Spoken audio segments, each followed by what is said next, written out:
शाहपुर पटना में श्रीमद् भागवत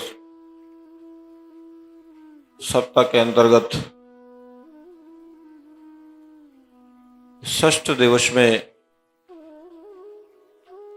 द्वितीय सत्र में प्रवेश कर रहे हैं। कल श्रीमद् भागवत कथा का अंतिम दिवस है। कल प्रतिदिन की तरह 2 सत्रों में कथा होगी।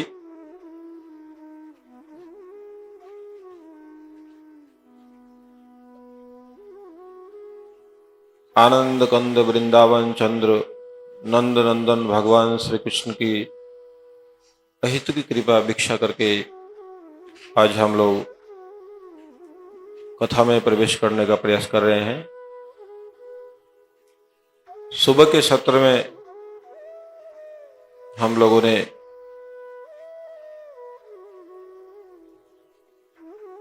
कालिया दमन लीला तक श्रवण किया है। अभी हम लोग आगे की लीला में प्रवेश करते हैं। इसके पश्चात हम लोगों ने वेणु गीत भी श्रवण किया है। गोपियां जो कात्यायनी पूजा करती है, उस कात्यायनी पूजा के बारे में और चीर हरण लीला, इसका भी हम लोग श्रवण करते हैं।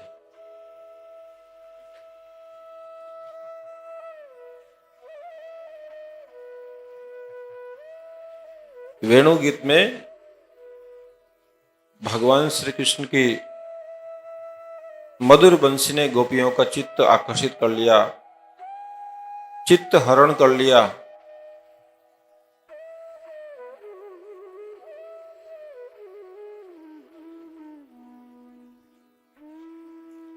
और गोपियां श्री कृष्ण को पति रूप में प्राप्त करना चाहती है। इसलिए वो कात्यायनी देवी की पूजा करती है। कार्तिक मास में 1 महीना तक प्रतिदिन ब्रह्म मुहूर्त में जाकर के यमुना में स्नान करती है और बालू की कात्यायनी देवी की मूर्ति बना करके उसकी पूजा करती है। कात्यायनी महामाये महायोगिनधीश्वरी नंद गोपसुतम देवी पति में कुरुते नमः।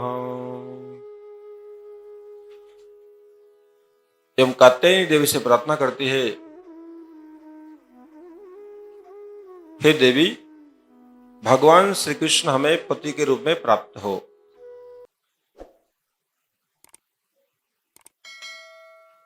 इस प्रकार जो है, जब 1 महीने का व्रत कार्तिक व्रत समाप्त हो गया, प्रतिदिन भगवान कृष्ण को पति के रूप में प्राप्त करने की इनकी इच्छा थी।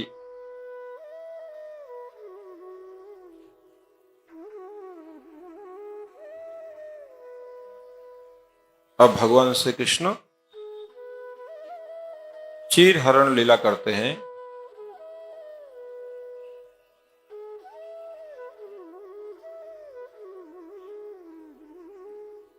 एक दिन गोपियां यमुना में स्नान कर रही थी।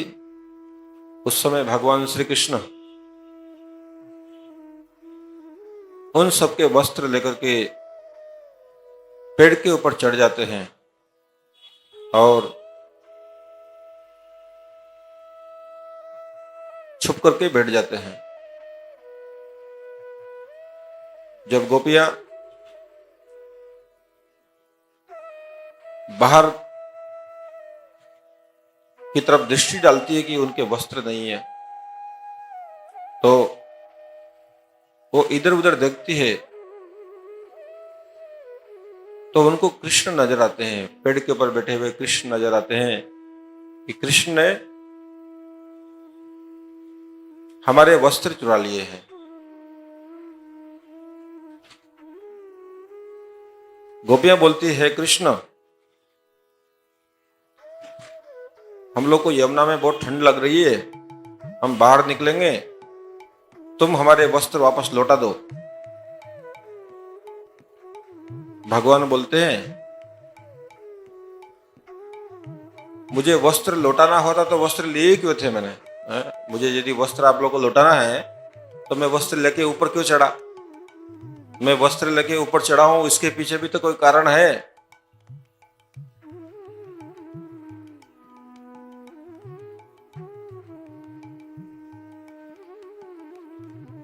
बोले क्या कारण है?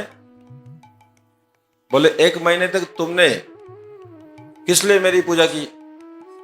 मैं तो सब जानता हूं, तुम लोग मुझे पति रूप में चाहती हो। तो पति रूप में चाहती हो तो पति के सामने आने में तुम लोगों को क्या शर्म है? यहाँ तो और कोई नहीं है, आप हैं और हम हैं, सभी लोग मुझे पति के रूप में चाहती है।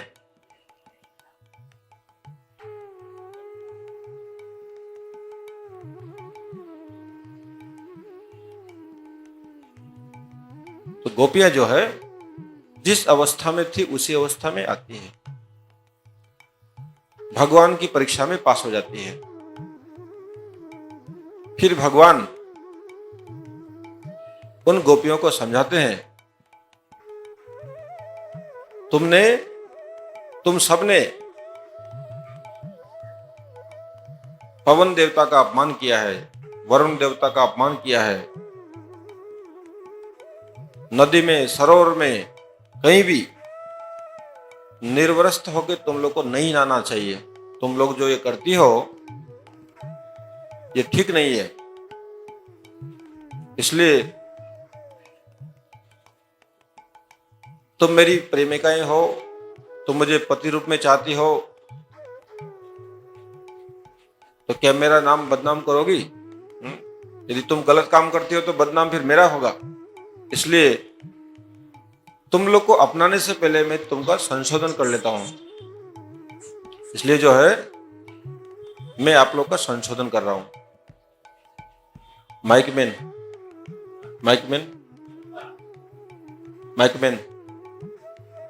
साउंड प्रतिदिन की तरह नहीं आ रहा है, कुछ गड़बड़ है।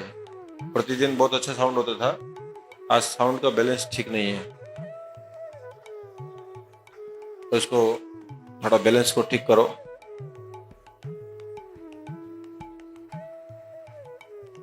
कुछ परिवर्तन किया क्या आप लोगों ने? तो परिवर्तन तो हो रहा है।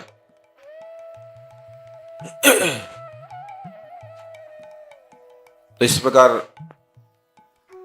भगवान श्री कृष्ण गोपियों को समझाते हैं, हे गोपियों, जो मुझे प्राप्त करना चाहता है उसको अपने समस्त आवरणों से मुक्त होना पड़ता है। ये चीरहरण लीला क्या है? हमारे देह में, हमारे शरीर में 3 देह है। एक भौतिक शरीर, एक सूक्ष्म शरीर और एक कारण शरीर। कारण शरीर मृत्यु के बाद में हम लोग एक सूक्ष्म संस्कार लेकर के हम लोग मृत्यु को प्राप्त होते हैं।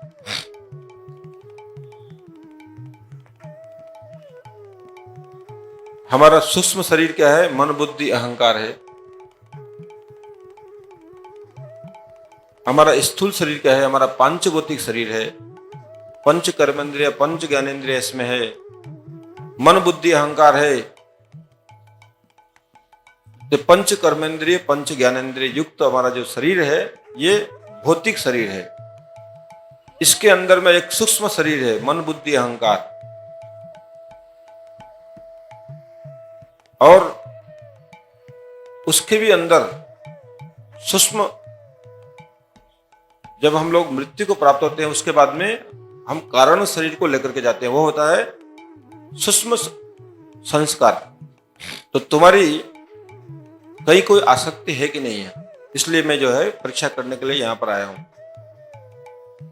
आत्मा जब परमात्मा से मिलने के लिए जाती है, आत्मा का जब परमात्मा से मिलन का समय होता है, ये तीनों आवरण बीच में से अलग होने चाहिए। कोई भी एक आवरण भी बचता है तो भगवान से मिलन नहीं होता है। देह की आसक्ति, मन बुद्धि अहंकार की शुद्धि और हमारे अंदर जो सूक्ष्म संस्कार हैं सबकी शुद्धि, ये जब शुद्ध होते हैं तब हम जो है भगवान से मिल पाते हैं। इस प्रकार जो है इस चीर हरण लीला के माध्यम से भगवान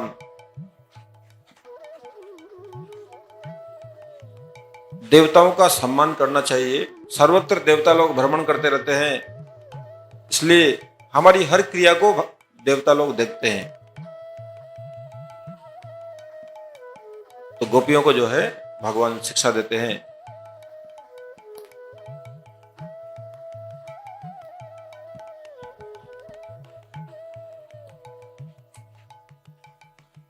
इसके पश्चात द्विज पत्नियों पर कृपा। एक बार कृष्ण बलराम और समस्त ग्वाल बाल गोचारण करने के लिए जाते हैं। ये लोग मथुरा के आसपास में हैं। तो गोचारण करते करते सखाओं को भूख लगती है। सखा लोग बोलते हैं, राम राम महाबाहो कृष्ण दुष्ट निर्वहणम येषां वै बाधते कुंदो तत्शान्तिं कर्तुं मथः।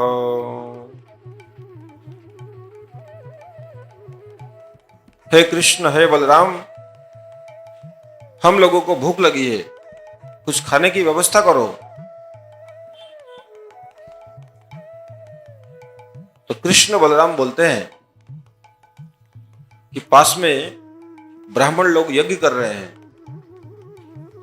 उनके पास जाकर के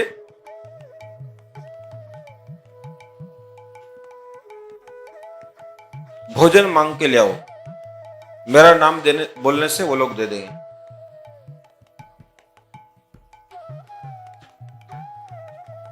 तो ग्वाल बाल जाते हैं, ब्राह्मण लोग वहां पर यज्ञ कर रहे हैं। वो पूरे कर्म कांड में व्यस्त हैं, यज्ञ में व्यस्त हैं। उनको बोला गया कि कृष्ण बलराम ने बोला है कुछ खाने को दीजिए, कुछ खाद्य भोजन दीजिए। कृष्ण बलराम भूखे हैं, उनको भूख लग रही है, हम लोग को भी भूख लग रही है। ब्राह्मण लोग बोलते हैं हम लोग यज्ञ कर रहे हैं, अभी हमारा यज्ञ पूरा नहीं हुआ है, हम लोग कुछ नहीं दे सकते, आप लोग चले जाओ। निराश होकर के वापस आ जाते हैं। कृष्ण बलराम को बोलते हैं कि ब्राह्मणों ने तो हमें कुछ नहीं दिया। भगवान बोलते हैं कि इस बार आप उनकी पत्नियों से बोलेगा, यज्ञ पत्नियों से, वो मेरी परम भक्ता है, जाने से वो दे देगी।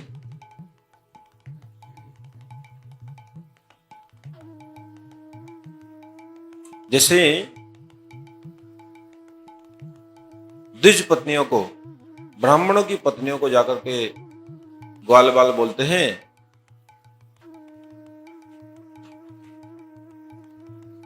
हे देवियों, यहीं पर नजदीक में कृष्ण बलराम और हम सब गोचारण करने के लिए आए हैं। हम सबको बहुत भूख लगी है, हम लोग भोजन करना चाहते हैं, कुछ भोजन की व्यवस्था कर दीजिए। यज्ञ पत्नियां बोलती है, हम लोग के अहोभाग्य है कि कृष्ण बलराम यहां पर आए हैं, कृष्ण बलराम का दर्शन करने को मिलेगा। अभी तक हम वृंदावन से आने वाली कुछ गोपियों के मुंह से उनकी महिमा सुना करते थे,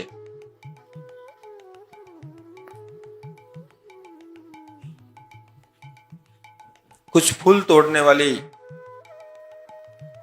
मालिनी आती है, उनसे भी उनकी महिमा सुना करते थे। वो इतने सुंदर हैं, इतनी अच्छी अच्छी लीलाएं कर रहे हैं, बड़े बड़े असुरों को मार रहे हैं, आज उनका दर्शन करने का साक्षात सौभाग्य मिलेगा।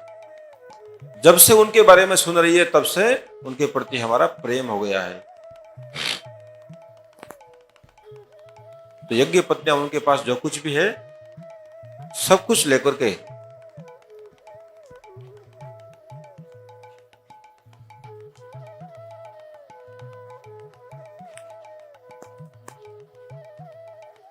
कृष्ण बलराम की तरफ जैसे ही रवाना होती है, ब्राह्मण लोग बाधा दे देते हैं, घर वाले बाधा देते हैं कि घर में इतना बड़ा अनुष्ठान चल रहा है, इतना बड़ा यज्ञ हो रहा है, आप ये यहाँ का अनुष्ठान छोड़ के वहां कहां जा रही हो? आप नहीं रहेंगी तो हमारा यज्ञ भी पूरा नहीं होगा। यज्ञ में पति पत्नी सबको बैठना पड़ता है।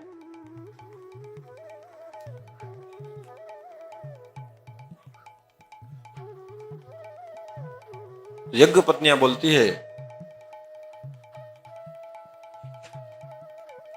यज्ञेश्वर भगवान स्वयं आए हैं, तो यहां रुकने की क्या जरूरत है? जिनके लिए यज्ञ कर रहे हैं वो खुद पधारे हैं।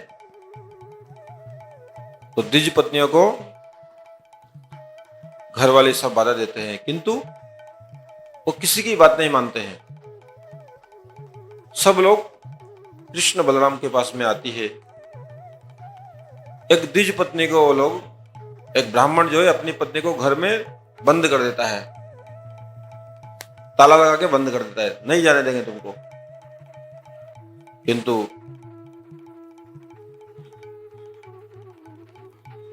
उसको भगवान का इतना विरह होता है कि वहीं पर वो प्राण त्याग कर देती है और उन यज्ञ पत्नियों से पहले वहां पर पहुंच जाती है अपनी आत्मा के द्वारा। जब द्विज पत्नियां वहां पर पहुंचती है तो भगवान बोलते हैं, स्वागतम ओ महाभागा आश्यताम करवाम किम यन्नो दिदीक्षया प्राप्ता उपपन्नम मिदं विवह।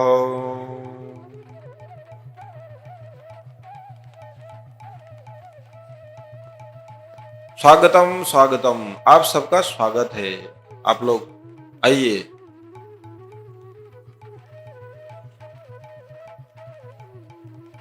और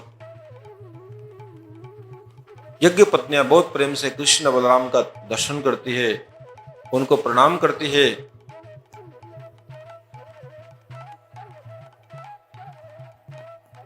और द्विज पत्नियां स्तुति करती है,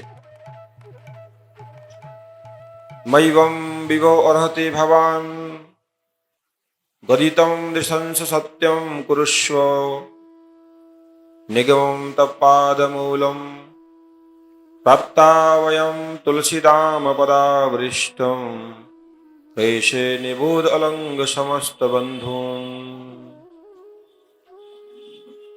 हे प्रभु, जो सब कुछ त्याग करके आपकी शरण लेता है आप उसका अवश्य ही पालन करते हैं।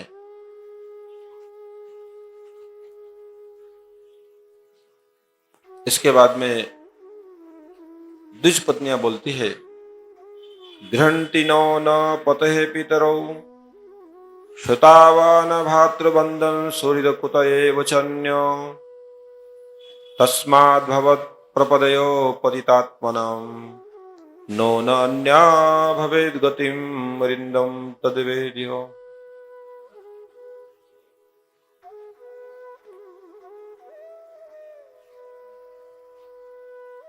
नाग पत्नियां इस प्रकार स्तुति करती है। यज्ञ पत्नियां और कृष्ण बलराम को और सब ग्वाल वालों को सब अपने हाथ से प्रेम पूर्वक खिलाती है। जब सब भोजन करके तृप्त हो जाते हैं तब यज्ञ पत्नियां कृष्ण से बोलती है कि हम घर वापस नहीं जाएंगे, हम आपके साथ में ही रहेंगे। भगवान बोलते हैं, ऐसा कैसे हो सकता है? आप लोग को वापस जाना होगा। बोले असली पति तो आप ही हैं हमारे, आप हमारे असली पति हैं। और उन लोगों ने तो हमारा त्याग कर दिया है। आने के समय उन्होंने बोला था, यदि हमारी बात नहीं मानती हो तो घर में वापस नहीं आना।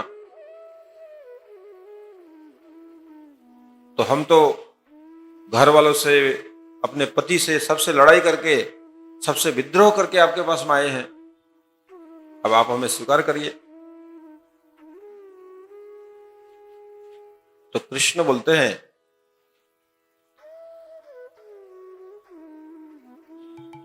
आप लोगों को मेरा दर्शन हो गया, आप लोगों पर मेरी विशेष कृपा हो गई। अब आपके पति आगे से भी ज्यादा आप लोग को प्रेम करेंगे। आप जाओ, देख आपका जाते ही स्वागत करेंगे। वो घर में नहीं घुसने की बात तो छोड़िए, जाते ही आपका स्वागत करेंगे। क्यों? जा पर कृपा राम की हुई, ता पर कृपा करे सब कोई। मेरी जब आपके ऊपर कृपा हो गई और आपने मुझे भोजन के द्वारा संतुष्ट कर दिया, हम तृप्त होकर के भोजन कर लिए, हम सब परम प्रसन्न हो गए, तो आपके पति, घर वाले सब प्रसन्न हो जाएंगे। अब ऐसे ही होता है, जब द्विज पत्नियां वापस जाती है तो ब्राह्मण लोग खड़े हो जाते हैं, देखते ही उनका स्वागत करते हैं। हे देवियों, आओ आओ, तुम परम सौभाग्यशाली हो। हम कितने दुर्भागा हैं, हम कर्म कांड में इतने व्यस्त हैं, हम लोग की मति इतनी जड़ हो गई है कि स्वयं भगवान आए हैं, उनको पहचान नहीं पाए। उनकी सेवा का अवसर हम लोग को मिला था, किंतु हम उनकी सेवा नहीं कर पाए।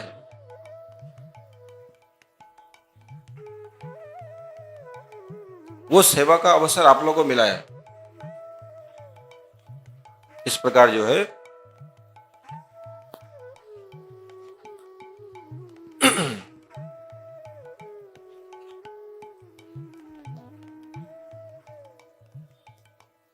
तो वहां पर जो है प्रेम पूर्वक द्विज पत्नियां पहुंचती है और घर वाले बहुत सम्मान करते हैं उनका।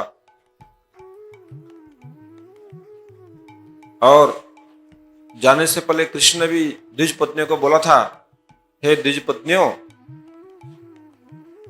सशरीर से मेरे साथ रहने से अच्छा है कि मन से मेरे साथ में रहो। तुम्हारा मन मेरे चरणों में रहना चाहिए, उससे ही जो है सच्चा संग प्राप्त होता है। अभी हम लोग गोवर्धन धारण लीला में प्रवेश करते हैं।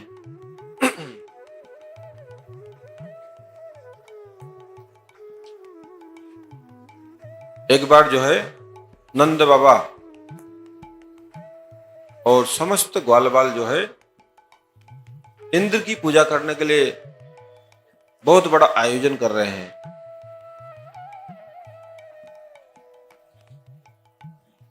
बहुत खाने पीने की वस्तुएं, 56 भोग तैयार कर रहे हैं। माला, फूल इत्यादि, जो भी दूध, दही, घी, माखन इत्यादि जो भी लगता है पूजा में, सब तैयार कर रहे हैं।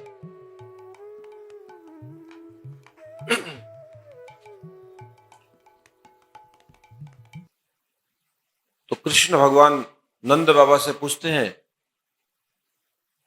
हे बाबा, आप लोग क्या करने जा रहे हैं?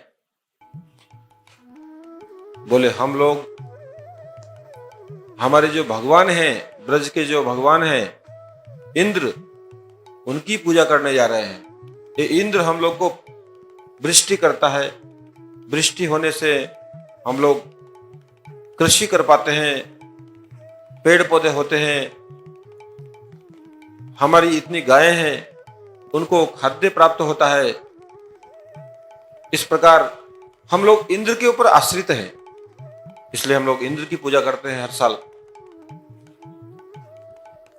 तो भगवान कृष्ण बोलते हैं, कर्मणा जायते जंतु कर्मणेव प्रलीयते सुखम दुखम भयम क्षेम कर्मणेव अभिपद्यते।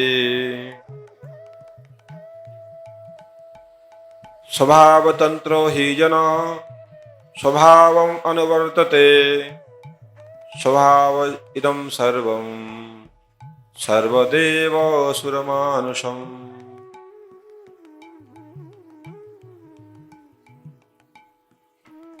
बोल रहे हैं भगवान श्री कृष्ण कि इसमें इंद्र देवता का कोई रोल नहीं है। हम सब अपने अपने कर्मों का फल भोग करते हैं। हम लोग जैसा कर्म करेंगे वैसा फल हमको मिलेगा, इसलिए हमको सत्कर्म करना चाहिए। जन्म मृत्यु सुख दुख भय लाभ हानि सब हमें कर्मों के माध्यम से प्राप्त होता है, और हर जीव अपने स्वभाव के वशीभूत है। इसलिए मुझे तो ऐसा लगता है कि इंद्र की पूजा नहीं करनी चाहिए।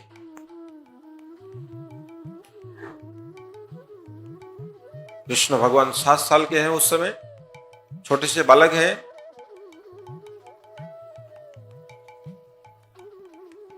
तो बाबा बोलते हैं यदि इंद्र की पूजा नहीं करेंगे तो फिर किसकी पूजा करेंगे? हमको किसी न किसी को तो पूजा करना है, कोई न कोई तो हमारा पालन करेगा। बोले गोवर्धन जो है, ये गोवर्धन पहाड़ जो है उसकी पूजा करनी चाहिए। बोले क्यों? बोले हमारी गायों को खाद्य प्रदान करता है, पीने को पानी देता है, औषधियां देता है, फल मूल देता है, सब कुछ देता है। क्या नहीं देता है? सब कुछ हमको मिलता है गोवर्धन से, इसलिए गोवर्धन की पूजा करनी चाहिए। ये जीता जागता भगवान है, इसलिए इसकी पूजा करो। तो सब लोग कृष्ण भगवान की बात मान लेते हैं, और अभी सभी लोग जो है गिरिराज गोवर्धन जी की पूजा के लिए चलते हैं। जो भी सामग्री इंद्र की पूजा के लिए तैयार की थी, वो पूरी सामग्री अब गिरिराज जी के चरणों में जाती है।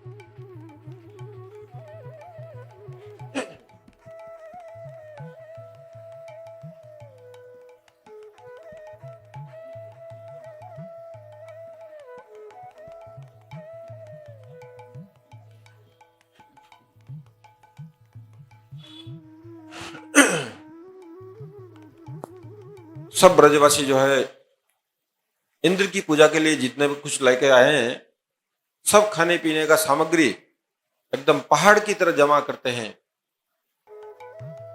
और विधिवत गोवर्धन जी की पूजा करते हैं, भोग लगाते हैं, आरती उतारते हैं।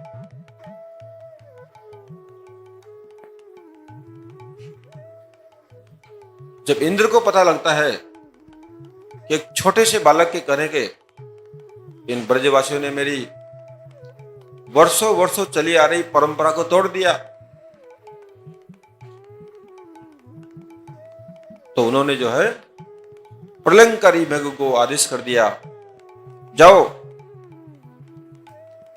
ब्रज में तहस नहस कर दो, इतनी भयंकर वृष्टि करो, इतनी प्रलयंकारी भयंकर वृष्टि करो कि ब्रज में कोई नहीं बचना चाहिए।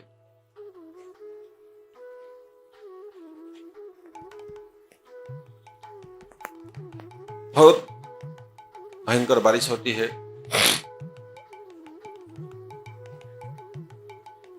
समस्त ब्रजवासी त्राहिमाम करते हैं, हे कृष्ण हमें बचाओ, हे कृष्ण हमें बचाओ।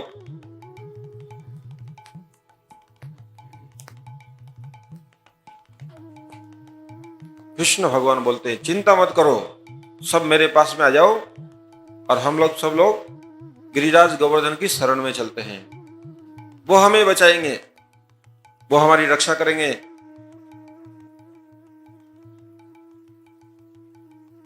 सभी लोग जो है गिरिराज जी के नजदीक जाते हैं। भगवान कृष्ण देखते ही देखते अपनी कनिष्ठ उंगली से एक ही हाथ में गोवर्धन को धारण कर लेते हैं, गोवर्धन पर्वत को पूरा उठा लेते हैं। भगवान बोलते हैं अभी आप सभी लोग गोवर्धन के नीचे आ जाइए। देखो गोवर्धन भगवान कैसे हमारी रक्षा कर रहे हैं।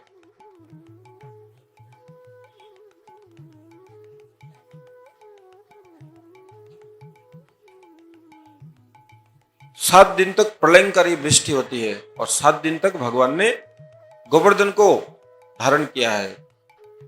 7 क्रोश का गोवर्धन है, 7 साल की भगवान की उम्र है और 7 दिन तक धारण करते हैं। इस प्रकार जो है गोवर्धन धारण लीला। इधर जब इंद्र को पता चलता है मैंने इतना कुछ किया कोई फर्क नहीं पड़ा, ये लोग सब लोग जीवित हैं और गा रहे हैं, बजा रहे हैं, आनंद उत्सव कर रहे हैं ये लोग गिरिराज के अंदर, तब उनको पता लग गया कि ये साक्षात भगवान है। जो एक उंगली के ऊपर गोवर्धन को धारण कर सकते हैं वो भगवान नहीं तो और क्या है। तो उनको अपने भगवान की,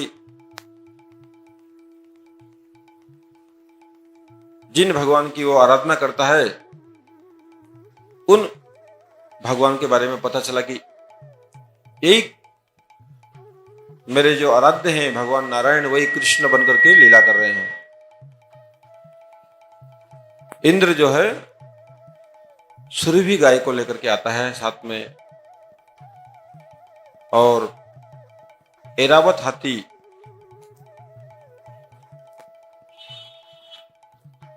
अपनी सूंड में गंगा का पानी लेके आते हैं।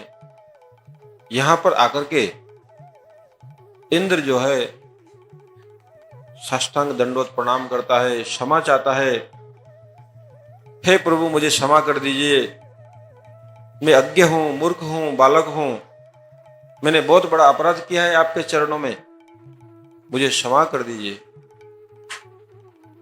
भगवान उसको क्षमा कर देते हैं। उसके बाद में सुरभि गाय के दूध से और स्वर्ग से लाया हुआ गंगा जल से फिर उनका अभिषेक होता है। उसी समय इनका एक नाम पड़ा था गोविंद, और जहां पर यह अभिषेक हुआ था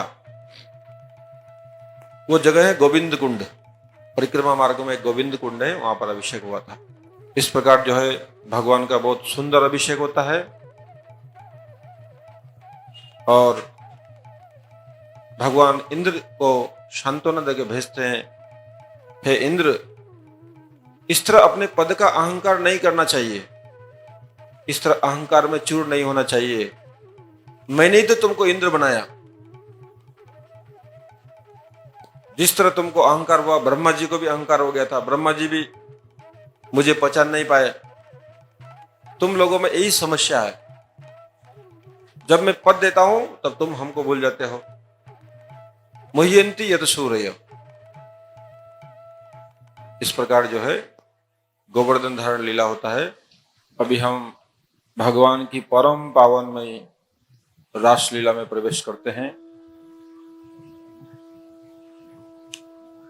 ये रास जो है रस शब्द से आया है।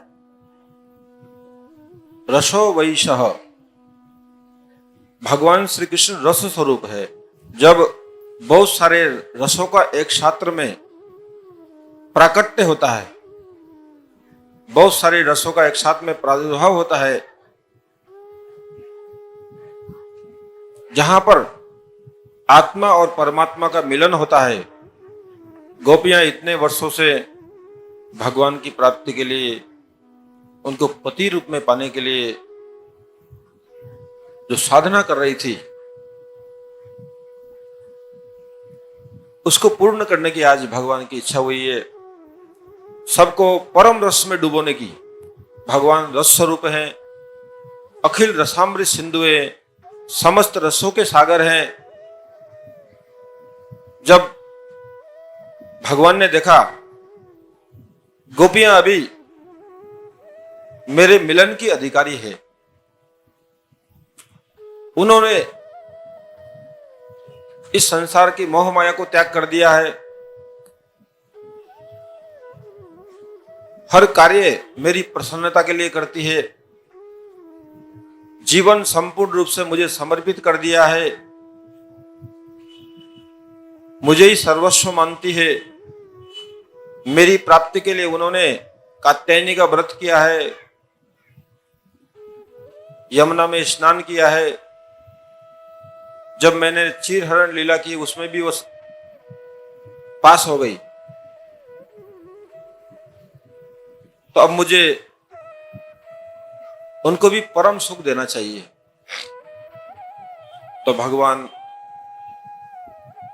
अपनी योग माया का आह्वान करते हैं।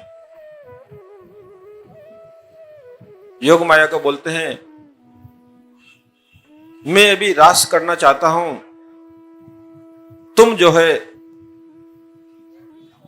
एक अप्राकृतिक वृंदावन सृष्टि करो, दिव्य रास स्थली सृष्टि करो। शरद रात्रि, पूर्णिमा की रात्रि,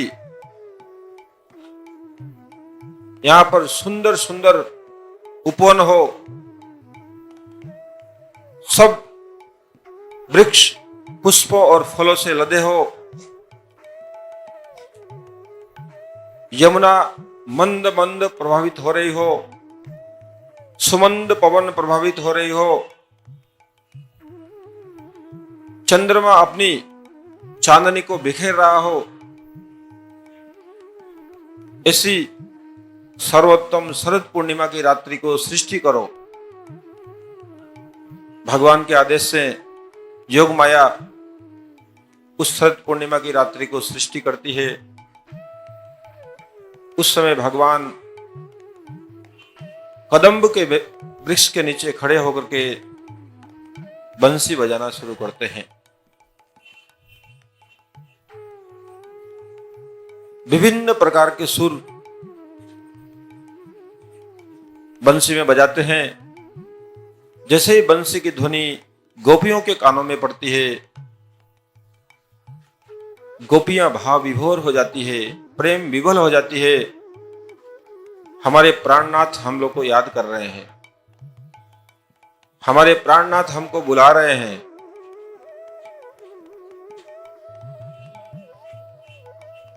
जब वेणु गीत हम लोग श्रवण कर रहे थे, उस समय भगवान ने जो बंसी बजाई थी, वह बंसी भी सबसे पहले गोपियों के कानों में ही गई थी। उसके बाद में गायों के कानों में हो, दूसरों के कानों में हो। इस बार की बंसी भगवान ऐसी बंसी बजा रहे हैं, वो केवल गोपियों के कानों में ही जाएगी और किसी के कान में नहीं जाएगी, क्योंकि यहां पर उन्हीं को लेकर के रास है।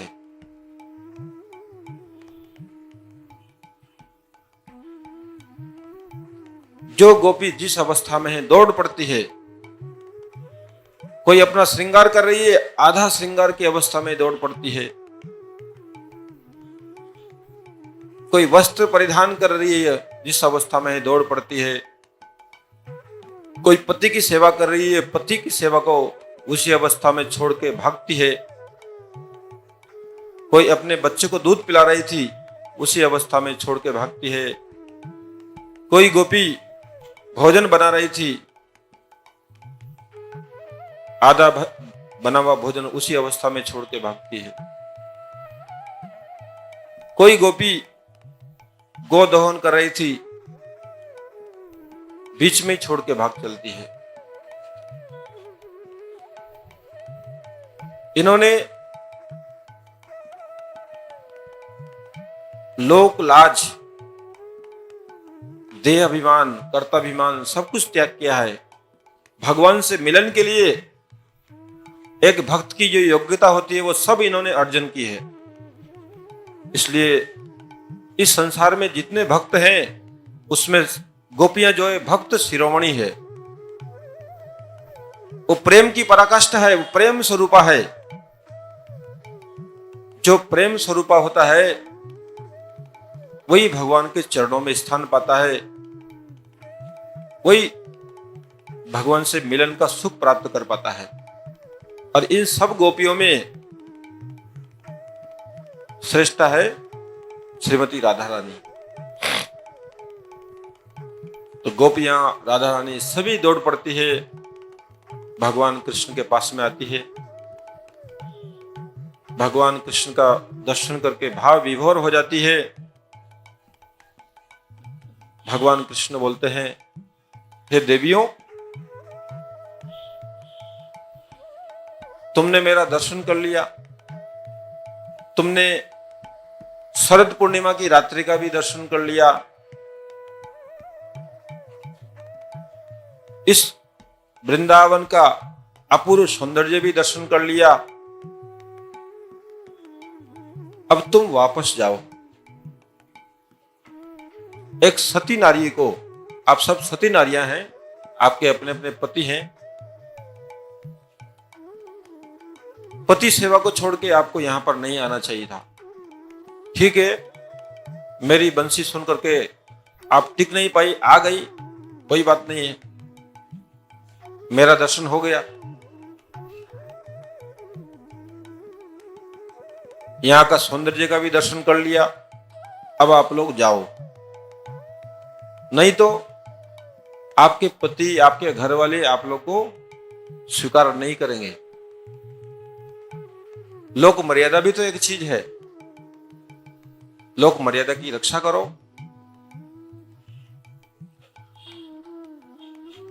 गोपियां ऐसी बात सुन करके सभी लोग जो है अपनी पांवों की उंगलियों से जमीन कुरेदने लगती है। सब लोग नीचे, और सबकी आंखों से अश्रु बहने लगता है। हे कृष्ण, तुम्हें क्या बोल रहे हो? तुम निष्ठुर हो गए हो क्या?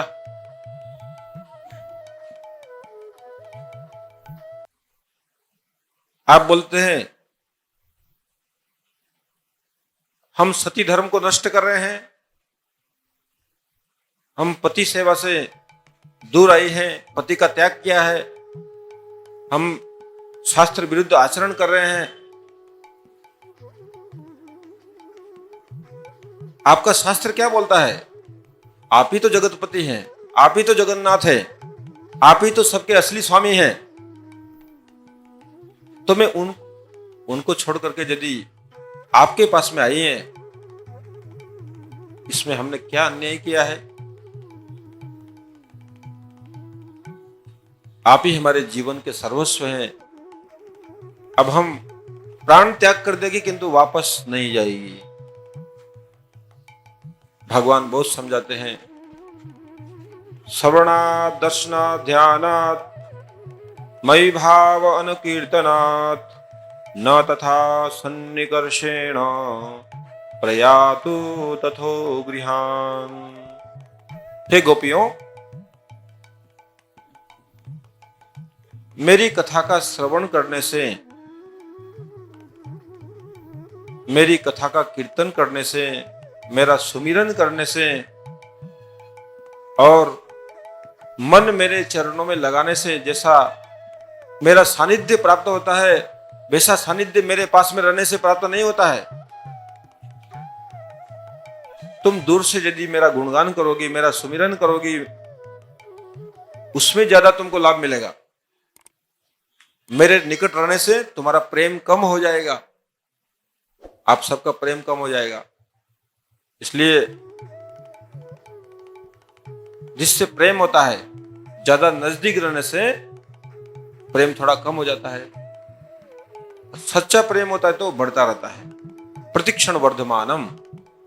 शुद्ध प्रेम अशुद्ध प्रेम का यही लक्षण है। यदि शुद्ध प्रेम है वो दिन प्रतिदिन बढ़ता ही रहेगा, बढ़ता ही रहेगा।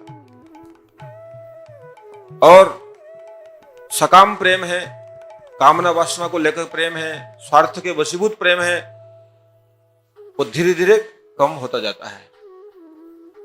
क्योंकि हर कोई हर किसी का इच्छा पूरा नहीं कर सकता है, उसकी स्वार्थ सिद्धि नहीं कर सकता है। इसलिए इस संसार में जो है ज्यादातर अक्सर प्रेम जो है कम होता रहता है। कि तो उस प्रेम को यदि यथावत रखना है और उस प्रेम को और आगे बढ़ाना है तो हमको निस्वार्थ प्रेम करना पड़ेगा। मेरा पति जैसा भी हो, मैं दिन रात उसके सुख के लिए प्रचेष्टा करती रहूंगी। पति को सोचना है मेरी पत्नी जैसी भी हो, दिन रात मैं उसके सुख की तरफ ध्यान दूंगा, मैं उससे प्रेम करता रहूंगा क्योंकि वो मेरी धर्म पत्नी है। बच्चे जैसे भी हैं उनसे मैं प्रेम करता रहूंगा। वो प्रेम नहीं करे तभी प्रेम करता रहूंगा। ये शुद्ध प्रेम का लक्षण है। भगवान ने बहुत समझाया गोपियों को,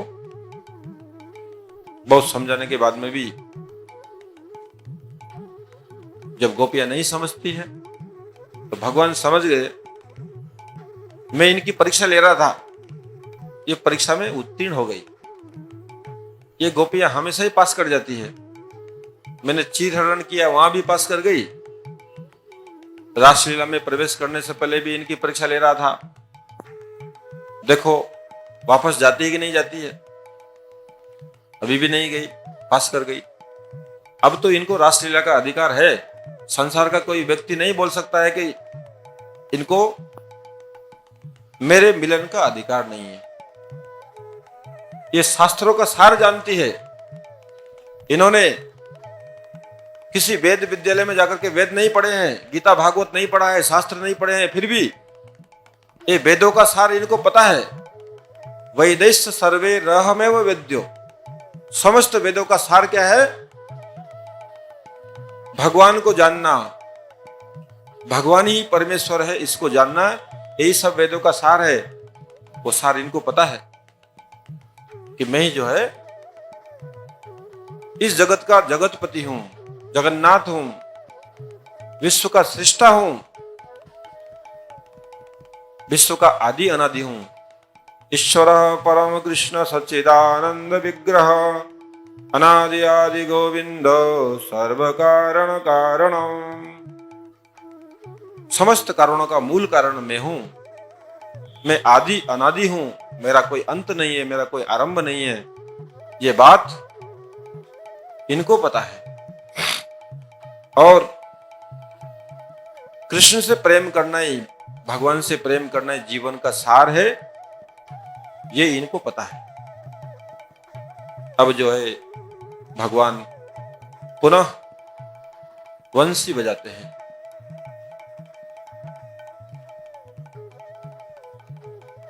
जितनी गोपियां उतने कृष्ण हो जाते हैं। बीच में राधा रानी है, कृष्ण भगवान है। इस प्रकार से जो है रासलीला आरंभ होती है। भगवान श्री कृष्ण सभी गोपियों के सामने साथ में बहुत प्रेमपूर्ण नृत्य करते हैं। भगवान को तो नटवर कहा गया है।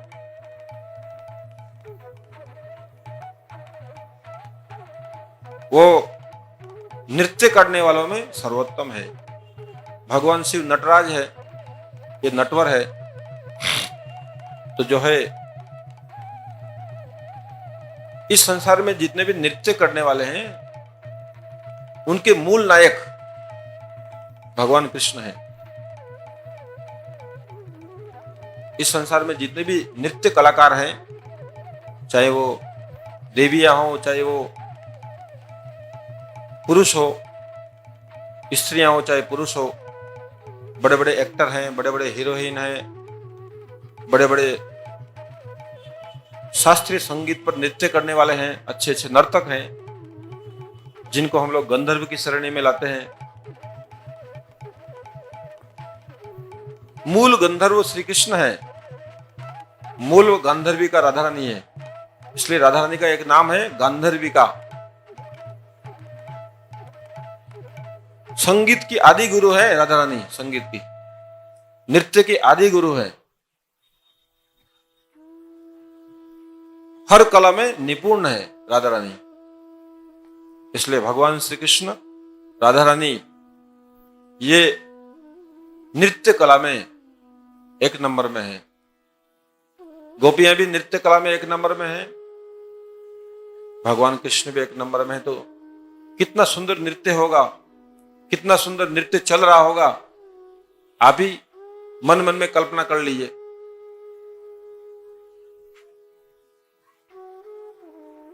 इस प्रकार बहुत सुंदर जो है रासलीला चल रहा है। भगवान श्री कृष्ण सबको आनंद दान कर रहे हैं। इसी बीच में गोपियों को थोड़ा अभिमान हो जाता है कि हम परम सौभाग्यशालिनी हैं।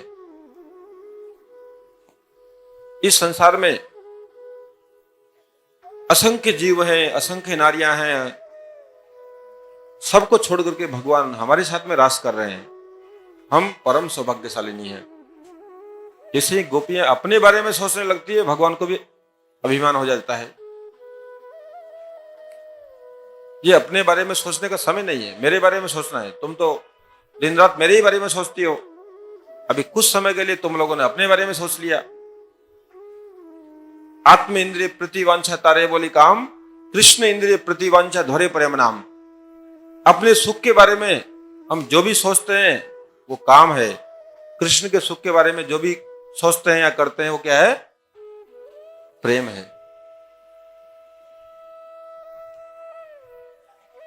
इस प्रकार जो है भगवान श्री कृष्ण राधा रानी को लेकर अंतर्ध्यान हो जाते हैं। तो उस समय गोपियां राधा रानी की प्रशंसा करती है। अनयाराधितो नूनं भगवान हरीश्वरः जन्म विहाय गोविंद प्रीतो याम अनेतरः। अवश्य इस एक गोपी ने भगवान को परम प्रसन्न किया है। वो भगवान की परम आराधिका है, वो भगवान की परम प्रेयसी है। इसलिए उसको लेकर के साथ में भगवान चले गए हैं। वो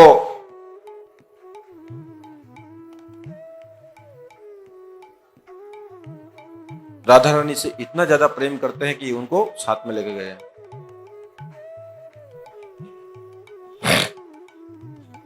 इसके बाद में जो है गोपियां पूरे वन में भ्रमण कर रही है, राधा कृष्ण का अन्वेषण कर रही है। वृक्षों से पूछती है, लताओं से पूछती है, पशु पक्षियों से पूछती है, हे मोर मयूरी आपने क्या कृष्ण को देखा है? हे हरिणी तुमने क्या कृष्ण को देखा है? हे लताओं, हे वृक्षों तुमने क्या कृष्ण को देखा है? हे गिरिराज गोवर्धन, हे यमुना मैया तुमने क्या कृष्ण को देखा है? हमारे कृष्ण कहां चले गए?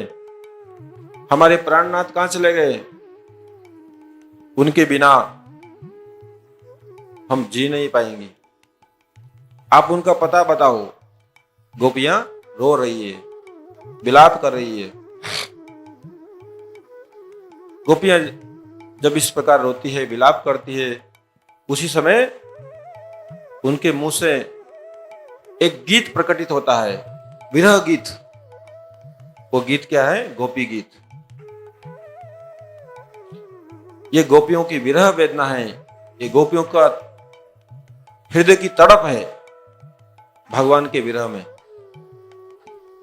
तो गोपियां गोपी गीत गाती है। जयति तेधिकं जन्मना व्रज श्रयत इंदिरा शाश्वतत्र हि दयित दृश्यतां दृक्षुतावका त्वयि धृता सवा तां विचिन्तते। सखोदेर्या सात्वतां कुले विरचिता दूर्यते चरमे संसते भया करस्वरूर्भं कान्तकामदं शिरसि देहिना श्रीकरग्रहा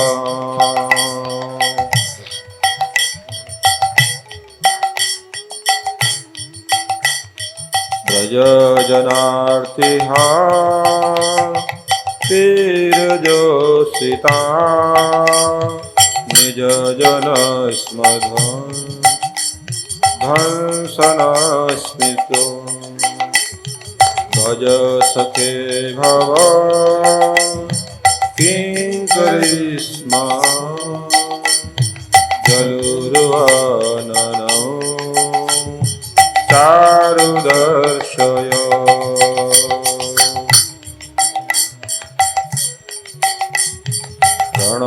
प्रणतदेहिना पापकर्षण तिनाचरागुण श्रीनिकेतन अनाभिजात्यतं पदाम्बुजोगिनो कृचेषु न कृन्देच्छयम् तव कथामृता तप्तजीवनो कविभिरीडितं कल्मषापहम् श्रवणमङ्गलं श्रीमदाततं भुवि गिन्तिते भूरिदा जना रहसितं प्रिया प्रेमवीक्षणं विराणां च ते ध्यानमङ्गलं रहसि संविदो या हृदि स्पृहा कुहकनो मना सवयन्तिः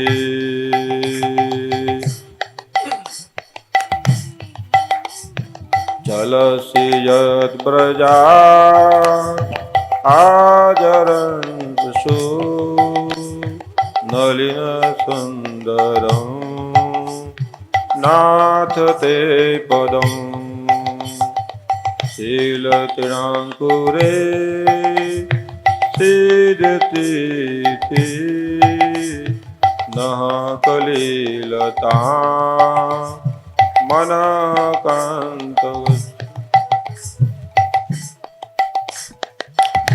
परीक्षया नीलकुन्तले परुआननो बिभ्रतावृतं धनरजवलं दर्शयन्मुहुः मनसि न स्मर वीरगच्छसि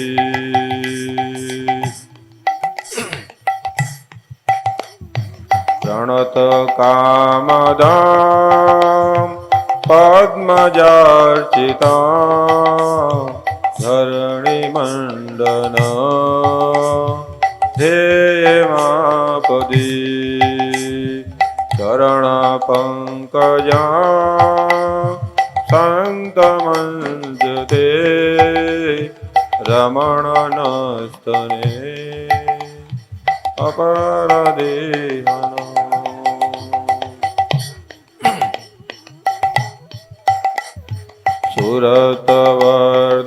सुरतवर्धनं शोकनाशनं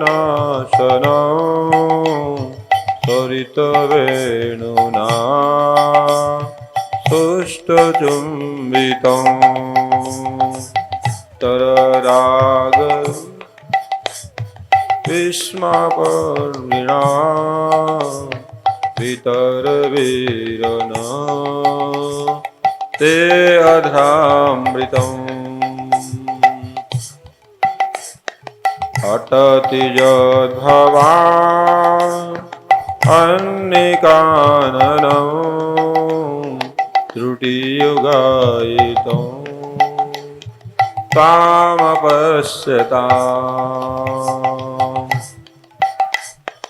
कुटिलकुन्तलां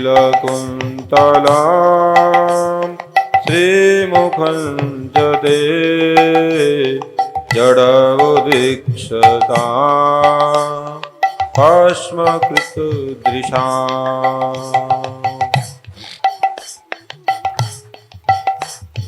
पतिसुतान्वया भातृबान्धवान् अतिविलङ्घये ते अतङ्गता गतिविदस्तव उदगितमयि महिताकेतव यचित् कथन्निषि रहसि संविदाम् इच्छदोदयं प्रहसिताननं प्रेमवीक्षणं प्रियदुरस्त्रिया वीक्षधामते मोहरति स्प्रिया महीयते मनः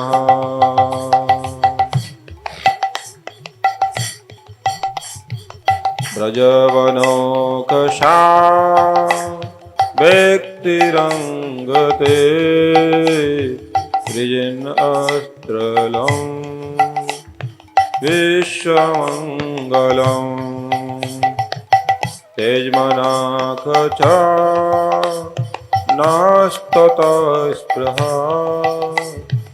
आत्मनां स्वजं द्राज्मने सुदनम् यत्ते सुरादचरणाम्बुरुमस्तनेषु भीतासने प्रिय दधिमहि कर्कशेषु तेन अटवीम् अटसि तद्व्यथते न किं शतकुरपादे भ्रमति धीर्वादुषां नः। इस प्रकार जो है गोपियां कृष्ण के विरह में क्रंदन कर रही है। गोपियां बोलती है, हे कृष्ण, इस ब्रज की महिमा, इस वृंदावन की महिमा बैकुंठ से भी श्रेष्ठ है। क्यों श्रेष्ठ है? क्योंकि यहां पर आप नित्य लीला विलास करते हैं, आप नित्य विहार करते हैं इस वृंदावन में। इसलिए गोपियां कृष्ण की प्राप्ति का सबसे श्रेष्ठ उपाय पहले वृंदावन को पाती है। इसलिए वृंदावन का सुमिरन करती है कि आपका ब्रज, आपका वृंदावन जिस पर आप भ्रमण करते हैं, विचरण करते हैं, उस ब्रज का हम सुमिरन करती है। ये ब्रज ही हमको लगता है हमारे प्राणनाथ का दर्शन कराएगा।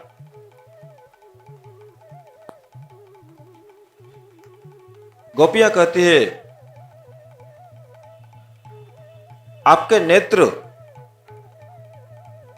शरतकालीन सरोवर में खिले हुए कमल के पुष्पों की आभा को चुराते हैं। उससे भी ज्यादा आपके नयन सुंदर हैं। उन आंखों ने हमें मोहित करके रखा हुआ है। आपकी आंखें हमें आकर्षित करती रहती है और उसी नयन माधुर्य की जाल में हम लोग फंस गए हैं। अभी आकर के कृपा करके हमें दर्शन दीजिए। हे हमारे प्राणनाथ, हम आपके बिना जी नहीं पा रही है। आपने हर विपत्ति में हमारी रक्षा की है, कालिया नाग से हमारी रक्षा की है, इंद्र ने जब भयंकर वृष्टि की है उस समय आपने हमारी रक्षा की है गोवर्धन धारण करके। ब्रज में अघासुर आता है, बकासुर आता है, पूतना आती है, तृणावर्त आता है, बड़े बड़े असुर आते हैं। सब असुरों को आप मारते हैं और हम सब ब्रजवासियों की रक्षा करते हैं। हे कृष्ण, अभी क्यों नहीं आप हमारी रक्षा कर रहे हैं? हम विरह संतप्त हैं, विरह रूपी अग्नि में जल रहे हैं। हम आपके दर्शन के बिना कष्ट पा रही हैं। आप हमें दर्शन देकर के हमारी रक्षा कीजिए, हमारे प्राणों की रक्षा कीजिए। हे कृष्ण, आप केवल यशोदानंदनी नहीं है, आप केवल नंद नंदन ही नहीं है, आप हर प्राणी के अंदर बैठने वाले अंतर्यामी भगवान हैं।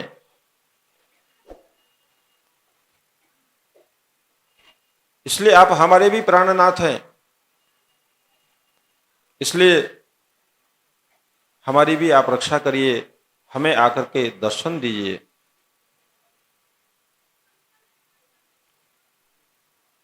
गोपियां अब भगवान के चरणों का स्मरण कर रही है। जो चरण कमल, भगवान के जिन चरणों का स्मरण करने से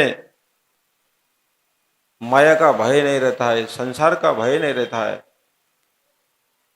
संसार के भय से मुक्त हो जाता है। आपके जो वरद हस्त हैं, हस्त कमल हैं, जब आप किसी के मस्तक पर रखते हैं वो निर्भय हो जाता है। आपके चरणों की धूल कोई अपने मस्तक में धारण करता है, उसकी संसार वासना हमेशा हमेशा के लिए कट जाती है, वो माया से मुक्त हो जाता है। गीता में बोलते हैं, देवी ऐसा गुणमयी मम माया दुरत्तया मामेव जे प्रपदन्ते माया मेताम तरन्ति ते। भगवान अर्जुन को बोलते हैं, हे अर्जुन, ये मेरी जो त्रिगुणात्मिका माया है ये बड़ी कठिन है, बड़ी दुष्कर है, इसको कोई युद्ध करके परास्त नहीं कर सकता है। हम काम, क्रोध, लोभ, मोह, मद, मत्सरता, ये जो बड़े बड़े शत्रु हमारे हृदय में बैठे हैं, हम अपने बल के द्वारा कभी इनको परास्त नहीं कर सकते हैं। इनको परास्त करने का सहज उपाय क्या है? देवीशा गुणमयी मम माया दुरत्तया मामेव जे प्रपदन्ते मायाम एताम तरन्ति ते। जो मेरी शरण में आता है, जो मेरा हो जाता है, जो मेरा भक्त हो जाता है, वो मेरी माया को अनायास में पार कर लेता है। हे प्रभु, वो आपके जो चरण कमल है, जिनसे आप संपूर्ण विश्व को अभय दान करते हैं, वे आपके जो हस्त कमल है जिनसे आप पूरे विश्व को अभय दान करते हैं, तो क्यों हमको भयभीत करके रखा है? क्यों हमको कष्ट दे रहे हैं? हमको भी आकर के अभय प्रदान करिए। हम इस विरह रूपी समुद्र में डूबते ही जा रहे हैं। इस विरह रूपी समुद्र से बाहर निकलने का हमारे पास कोई उपाय नहीं है। हे प्रभु, आप आकर के हमारी रक्षा कीजिए।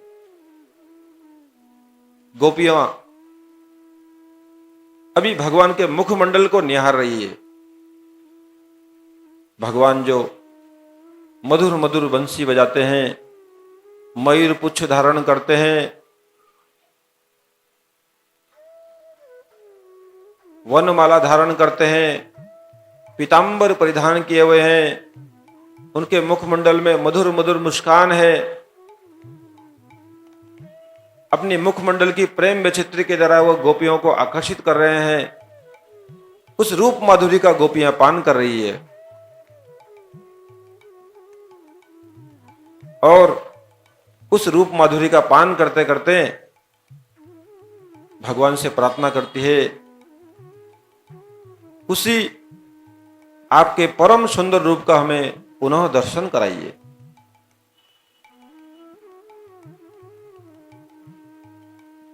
प्रणत देहिनाम पापकर्षणम तृणाचरानुगम श्रीनिकेतनम आपके चरण कमल पाप को आकर्षण करने वाले हैं। पाप कर्षणम।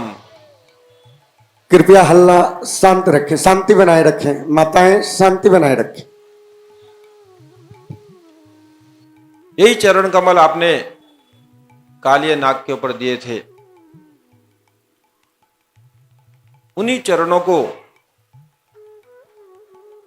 हमारे मस्तक पर देकर के हमें कृतार्थ करिए। अभी गोपियां भगवान की मधुर मधुर वाणी, मीठी मीठी बातें जो भगवान कृष्ण गोपियों के साथ में किया करते थे, उसका स्मरण कर रहे हैं। हे प्रभु, हे कृष्ण, आपने ही तो हमको अपनी मीठी मीठी बातों के जाल में फंसा दिया था। आपने ही मीठी मीठी बातें करके,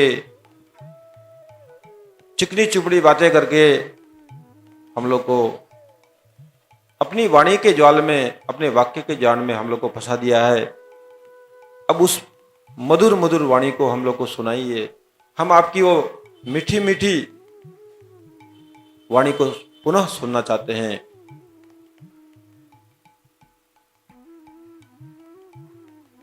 तब कथामृतम तप्त जीवनम कविभीडितम कल्मषापहम श्रवण मंगलम श्रीमदात्तम भूवि गृंदिते भूरिदा जना।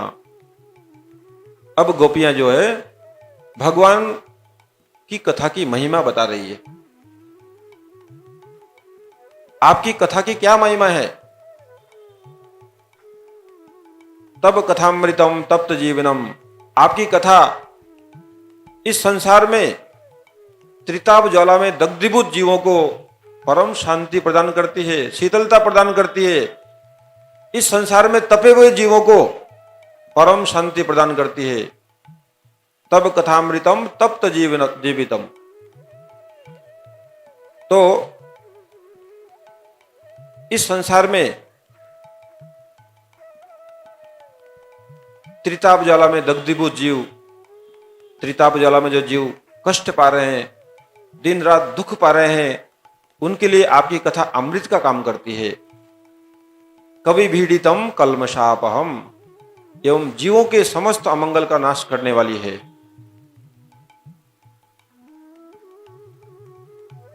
श्रवण मंगलम, भगवान की कथा श्रवण करने मात्र से मंगल प्रदान करती है।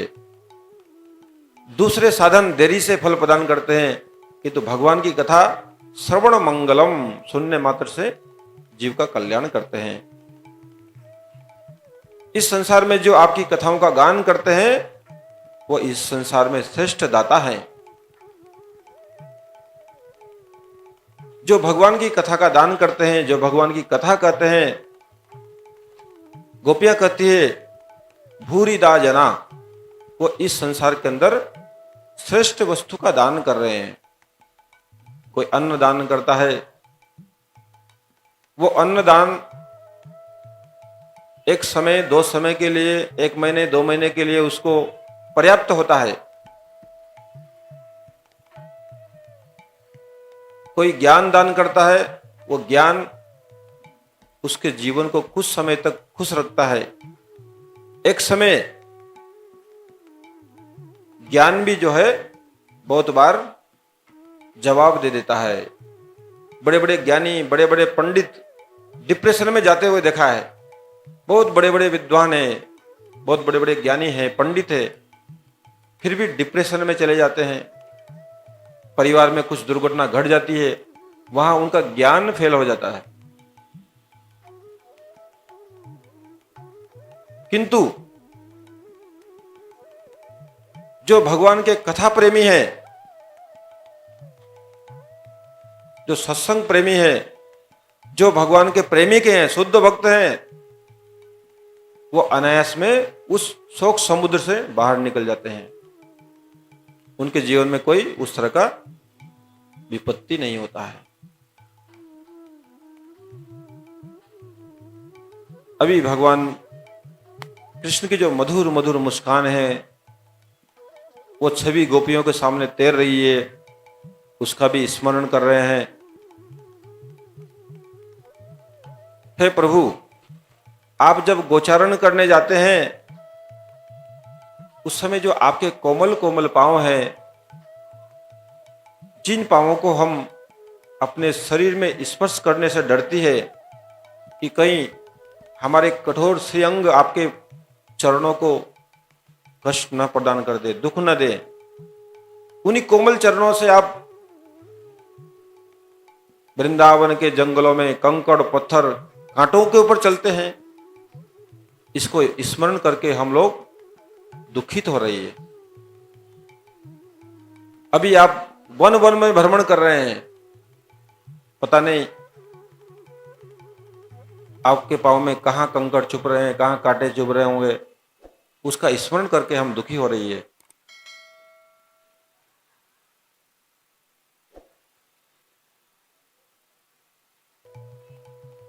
सूरत वर्धनम शोकनाशनम स्वरित वेणुना सुष्ट चुंबितम। हे प्रभु, आपके प्रति प्रेम वर्धित करने वाला आपका जो अधरामृत है, जिस अधरामृत को आप निरंतर बंसी को पिलाते रहते हो, आपकी वेणु आपकी बंसी निरंतर उस अधरामृत का पान करती रहती है, उसका तनिक सौभाग्य हमको भी प्रदान करो। इस प्रकार गोपियां स्मरण कर रही है, स्मरण करके विलाप कर रही है, रो रही है। तब जो है भगवान श्री कृष्ण पुनः रासलीला में प्रकट होते हैं राधा रानी के साथ में। फिर पुनः रास आरंभ होता है। इस बार रास करते करते राधा रानी को थोड़ा अभिमान हो जाता है। पहले गोपियों को अभिमान हुआ कि हमारे जैसा सौभाग्यशाली कोई नहीं है, इस संसार में कितनी नारियां हैं, कितनी स्त्रियां हैं, उनके साथ में कृष्ण रास नहीं कर रहे हैं, हमारे साथ में रास कर रहे हैं। इसलिए भगवान राधा रानी को लेकर अंतर ध्यान हो गए थे। इस बार राधा रानी को भी अभिमान हो गया है, तो भगवान कृष्ण जो है वहां से भी अंतर ध्यान कर गए। भगवान किसी का अहंकार सहन नहीं करते हैं। अहंकार भगवान की प्रथम खुराक है, और कुछ खाए ना खाए वो अहंकार जरूर खा जाते हैं। इसलिए किसी का अहंकार संसार में टिका नहीं, चाहे रावण का हो, कुंभकर्ण का हो, हिरण्यकश्यप का हो, हिरणाक्ष का हो, दंतवक्र का हो, शिशुपाल का हो, बड़े बड़े असुरों का, राजाओं महाराजाओं का सबका अहंकार नष्ट हुआ है। अस कोई नहीं जन्मा जग माई, प्रभुता पाई जार मदनाई।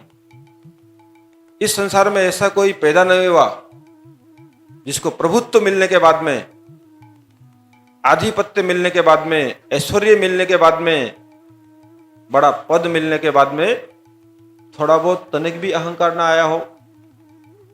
जरूर वो काम करता है, पद अपना अहंकार दिखाता है, किंतु किसको अहंकार नहीं होता है? इतना कुछ मिलने के बाद में भी किसको अभिमान नहीं होता है? जिस पर भगवान की अशेष कृपा होती है, जिस पर सदगुरु की कृपा होती है, और जिस पर संतों की कृपा होती है। बहुत कुछ मिलने के बाद में भी कोई अहंकार नहीं होता है, अभिमान शून्य होता है, बहुत उसके अंदर विनम्रता होती है। वो जानता है मैं तो रखवाली करने वाला चौकीदार हूं, मेरे मालिक तो बैठे हैं वहां पर, आप समझते हैं मैं दे रहा हूं, तो मुझे पता है कौन दे रहा है। इसलिए वो दाता भी आंखें नीचे करके दान करते हैं। जो श्रेष्ठ दाता होते हैं गुप्त रूप से भी दान कर देते हैं। इस प्रकार जो है, जब तक हम गोपियों की तरह की शुद्ध भक्ति नहीं करेंगे, प्रेमा भक्ति नहीं करेंगे, तब तक हमारे अंदर से ये सब दोष जाने वाले नहीं हैं। काम, क्रोध, लोभ, मद, मात्सर्य, ईर्ष्या, देश, मान, प्रतिष्ठा, इसका आकर्षण बना ही रहेगा। जो भगवान के चरणों में पूर्ण शरणागत हो जाता है, समर्पण कर देता है, जिसके हृदय में भगवान का प्राकट्य होता है, आविर्भाव होता है, उसके हृदय में ये सब दोष नहीं दिखाई देते हैं। अभी राधा रानी गोपियों के साथ में विलाप कर रही है। सभी मिलकर के पूरे वृंदावन में भ्रमण करते करते खोज रहे हैं, लताओं से पूछ रहे हैं, वृक्षों से पूछ रहे हैं। राधा रानी की विरह वेदना से पूरी हालत उनकी गंभीर हो गई है। उस समय सभी गोपियां मिलकर के, राधा रानी मिलकर के एकमात्र कृष्ण के दर्शन का उपाय है हरि नाम संकीर्तन, हरि कीर्तन। इसलिए सब मिलकर के कीर्तन करने लगती है, एक दूसरे को कथा सुनाने लगती है। इस प्रकार जब गोपियां और राधा रानी संकीर्तन कर रही है, उस समय भगवान श्री कृष्ण प्रकट हो जाते हैं। फिर जो है वापस महारास होता है। जितनी गोपियां उतने कृष्ण हैं, बीच में राधा कृष्ण है। इस प्रकार जो है एक रात्रि 6 महीने की रात्रि हो जाती है, बहुत लंबी रात्रि होती है। और गोपियों को भगवान श्री कृष्ण जीवन का परम आनंद प्रदान करते हैं। जीवन में हमें यदि परमानंद प्रदान प्राप्त करना है, नित्यानंद प्राप्त करना है, तो हमें कृष्ण की भक्ति करनी चाहिए। जिस दिन हमको कृष्ण का दर्शन होगा, उस दिन हमारा जीवन सफल हो जाएगा। तो आज गोपियों ने जितनी साधना की थी, जितनी तपस्या की थी, जितना कष्ट किया था, उसका फल भगवान ने उनको प्रदान किया। ये रास जो है आत्मा परमात्मा का मिलन है, भक्त और भगवान का मिलन है। इस संसार के अंदर सबसे श्रेष्ठ भक्ता कौन है? गोपियां है। गोपी का मतलब क्या होता है? जो समस्त इंद्रियों के द्वारा भगवान को पूर्ण रूप से समर्पित है।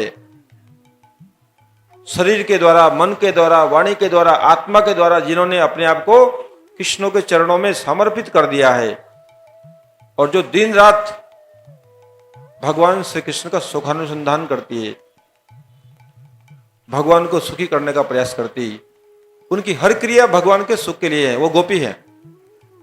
एक गोपी एक भाव का नाम है। स्त्री भी गोपी हो सकती है, पुरुष भी गोपी हो सकता है, एक भाव का नाम है। इसलिए जो है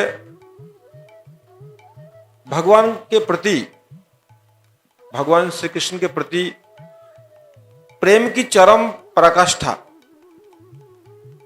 प्रेम जब चरम सीमा में पहुंचता है तब गोपी भाव प्रकट होता है। हम भगवान से प्रेम करते करते करते तो प्रेम जब चरम सीमा में पहुंचता है तो हमारे जीवन में गोपी भाव प्रकट होता है। वो गोपी भाव फिर हमको कृपया बातें कम करें, कथा का आनंद ले। माताएं आप लोग तो बहुत अच्छे हैं, बात कम करें, थोड़ा कथा श्रवण कीजिए। वो गोपी भाव जो है फिर हमको महारास का अधिकार प्रदान करता है। इस महारास में भगवान के अंदर जितने रस है, वो सारे के सारे रस एक साथ में प्रकटित हो जाते हैं और जीव को अपने जीवन की चरम सार्थकता प्रदान करते हैं, उसके जीवन को सार्थक करते हैं। इसके बाद में भगवान श्री कृष्ण सुदर्शन और शंखचूड़ का उद्धार करते हैं। भगवान श्री कृष्ण जब गोचारण करने जाते हैं, गोपियां उनके विरह में संतप्त होती रहती है। रासलीला में भगवान श्री कृष्ण ने उनके साथ में जो हास परिहास किया था, जो उनके साथ में प्रेम किया था, उसको स्मरण करके रोती रहती है। वही भागवत में युगल गीत के रूप में प्रकट होता है। इसके बाद में भगवान अरिष्टासुर का वध करते हैं। अरिष्टासुर एक बेल का रूप बना करके आता है। वो समझता है कि भगवान तो गोपाल है, वो गायों से बहुत प्रेम करते हैं, बैल से बहुत प्रेम करते हैं, ये धर्म का रूप है। लगता है इस रूप में जाएंगे तो मुझे नहीं मारेगा, किंतु मैं उसको मार दूंगा। इसलिए कपट करके जो है वो बेल का रूप बना करके आता है और भगवान श्री कृष्ण देखते ही देखते उनका वध कर देते हैं। बोलिए वरिष्ठासुर वधकारी भगवान की।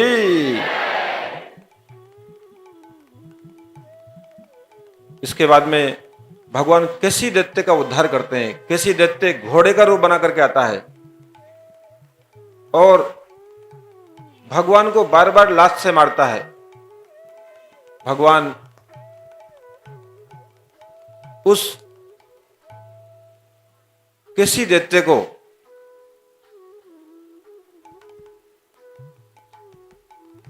उसके मुंह में हाथ डाल करके उसका वध कर देते हैं। उस केसी दैत्य के मुंह में ऐसे हाथ डालते हैं तो हाथ उसको ऐसा लगता है जैसे गरम गरम लोहा उसके मुंह में डाला हो। देखते ही देखते केसी दैत्य का वध हो जाता है। बोलिए केसी दैत्य वधकारी भगवान की। उसके बाद में बेमासुर का उद्धार होता है। बेमासुर भी जो है बहुत बड़ा असुर है। एक बार कृष्ण बलराम गोचारण कर रहे हैं, वहां पर खेल रहे हैं। उस समय ये बेमासुर एक एक ग्वाल बाल को गुफा में ले जाके छुपा दे रहा है। एक एक ग्वाल बाल को गुफा में लेके छुपा दे रहा है। जब भगवान कृष्ण को पता चलता है तो उस बेमासुर का वध कर देता है। बोलिए बेमासुर वधकारी भगवान की जय। अभी कंस देख रहा है मैं एक के बाद एक असुर भेज रहा हूं, एक के बाद एक असुर भेज रहा हूं, सारे असुर मारे जा रहे हैं, एक भी जिंदा नहीं लौटा।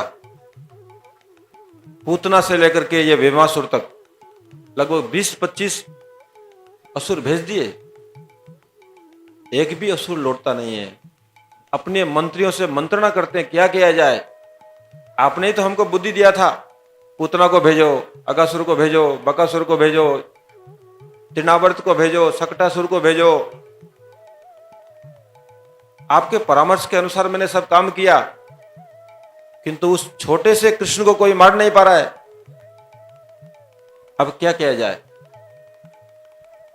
मंत्री लोग बोलते हैं जब बल से काम नहीं होता है तब कूटनीति का प्रयोग करो। अब जो है हमको कपट करना चाहिए, कूटनीति करनी चाहिए। बोले क्या करना चाहिए।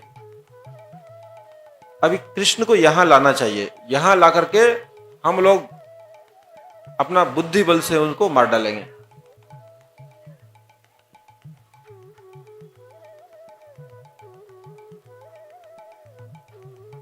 तो उनको कौन लाएगा यहां पर। जिस पर कृष्ण बलराम और ब्रजवासी विश्वास करते हैं ऐसे सुपात्र को भेजना पड़ेगा। वो कौन है। अक्रूर जी। अक्रूर जी का दोनों कुल से संबंध है। नंद बाबा के कुल से भी संबंध है, वसुदेव जी से भी संबंध है, कंस से भी संबंध है। इसलिए ये जो है और ये कृष्ण बलराम के काका जी हैं, पारिवारिक संबंध है। इसलिए ब्रजवासी लोग इन पर विश्वास कर लेंगे। उनको भेजते हैं। अक्रूर जी जैसे ही सुनते हैं कि मुझे कृष्ण बलराम को लेने जाना है, वो कंस की कपट नीति सब जानता है। अक्रूर जी को पता है कि कृष्ण बलराम को लेने किस लिए भेज रहे हैं। ये उनको मारना चाहता है, किंतु अक्रूर जी को पता है कृष्ण बलराम कौन है, इसलिए वो उनको डर भी नहीं है। यदि कृष्ण बलराम यहां पर आ जाएंगे तो वो तो मरेंगे नहीं, ये मर जाएगा। वो कंस को मार डालेगा। और सबसे बड़ा मुझे लाभ क्या होगा। कृष्ण दर्शन का लाभ होगा, कृष्ण चरणों का दर्शन का लाभ होगा और ब्रज का दर्शन मुझे मिलेगा, वृंदावन का दर्शन। इस सौभाग्य को मैं नहीं जाने दूंगा। तो अक्रूर जी जो है अब जो है रथ पर बैठ करके मथुरा से रवाना हो रहे हैं, वृंदावन की तरफ जा रहे हैं। किम मया चरितम भद्रम किम तप्तम परमम तपः किम मिथा परते दत्तम यदृक्षम अद्य केशवम। हे कृष्ण, मैंने ऐसा क्या शुभ काम किया है, मैंने ऐसा क्या तप किया है, जप किया है, जो आज मुझे आपके दर्शन का सौभाग्य मिलने जा रहा है। मम एतद् दुर्लभम मन्य उत्तम श्लोक दर्शनम विषय आत्मनो यथा ब्रह्म कीर्तनम शूद्र जन्मनम।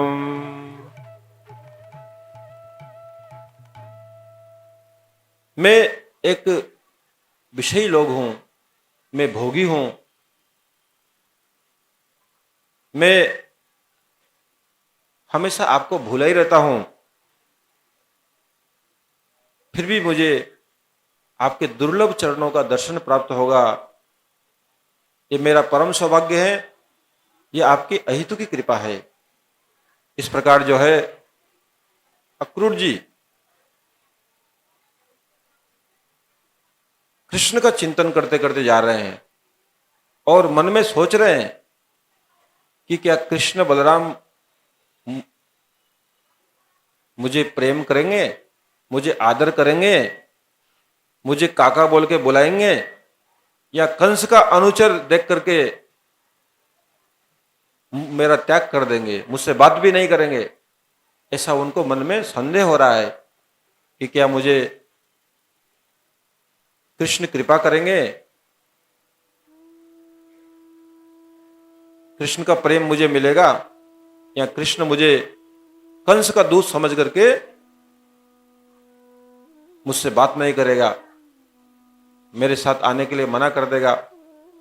किंतु फिर जो है वो कृष्ण की महिमा जानते हैं। हे कृष्ण करुणा सिंधु दीनबंधु जगतपते गोपेश गोपिका कांत राधा कांत नमस्तुते।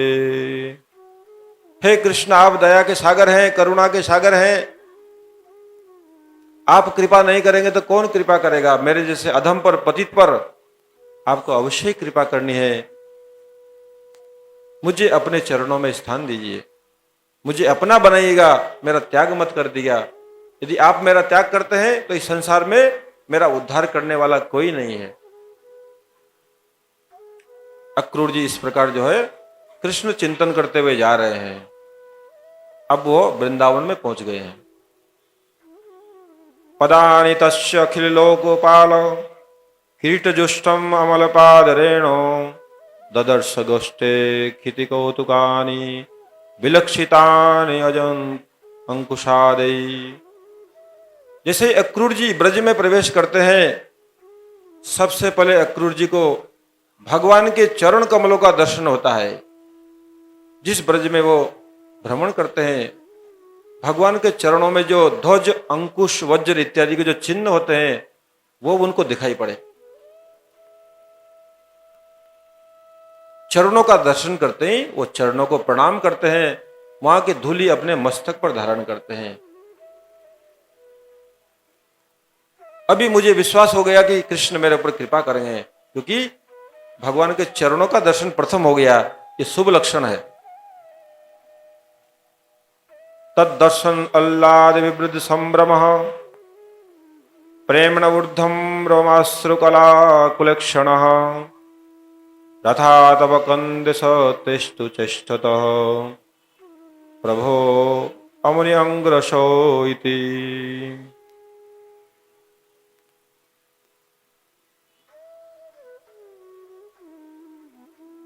अक्रूर जी की आंखों से आंसू भरे हैं, उनकी वाणी गदगद हो जा रही है, वो भाव विभोर हो जा रहे हैं, और अभी वो पैदल ही जो है नंद भवन की तरफ जा रहे हैं, अब रथ में नहीं बैठ रहे हैं।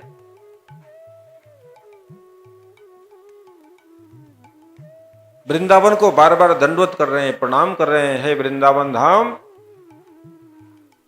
तुम मुझे कृष्ण की कृपा प्रदान करना, कृष्ण मेरे ऊपर कृपा करें। ऐसे करते करते रास्ते में कृष्ण के सखाओं से दर्शन होता है।